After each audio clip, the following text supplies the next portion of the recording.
అంటే దిగుబడి వచ్చిన టైంలోనేమో కొనరు. కొంటే గనక ఆ టైంలో రేట్లు తగ్గించి కొంటామంటారు. ఆ తర్వాత వీళ్ళు గోడౌన్లకి చేర్చాక మిర్చి అందుబాటులో లేనప్పుడేమో ధరలు పెరుగుతాయి. అయితే అట్లా దాచుకున్నటువంటి రైతు ఇప్పుడు ప్రయోజనం పొందుతున్నాడు.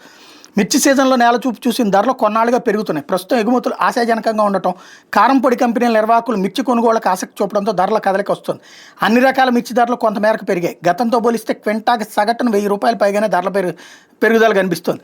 సీజన్లో ధరల పతనం కొనసాగడంతో రైతులు అమ్మకాలకు ఆసక్తి చూపలేదు. శీతల గిడ్డంగుల్లో నిలబెట్టేందుకు మొగ్గు చూపారు.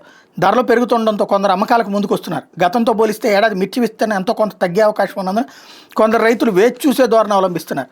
విదేశాలకు మిర్చి ఎగుమతులకు సంబంధించిన ఆర్డర్లు పెరుగుతున్నాయి. China, Bangladesh, Sri Lanka, Singapore, Malaysia, Indonesia, Thailand దేశాల నుంచి గతంతో పోలిస్తే గిరాకీ పెరిగింది. మరోవైపు కారం పొడి సంస్థల నిర్వాహకుల వద్ద కొనుగోలు చేసిన సరకు ఆగస్టు మొదటి వారానికి అయిపోయింది. భవిష్యత్తులో ధరలు పెరిగే అవకాశం ఉన్నందున కారం పొడి వ్యాపారులు కొనుగోలుకు ముందుకు వస్తున్నారు. మన రాష్ట్రంతో పాటు తెలంగాణ, కర్ణాటకలో కూడా మిర్చి సాగు గత ఏడాది కంటే తగ్గుతోందని అధికారులు, వ్యాపారులు అంచనా వేస్తున్నారు. గుంటూరు మిర్చి యార్డుతో పాటు తెలంగాణలో ఖమ్మం, వరంగల్ మార్కెట్ యార్డులో కూడా ధరలు పెరుగుతున్నాయి. ఖమ్మం మార్కెట్లో మిర్చి గరిష్ట ధర 15,450 వరకు పలికింది.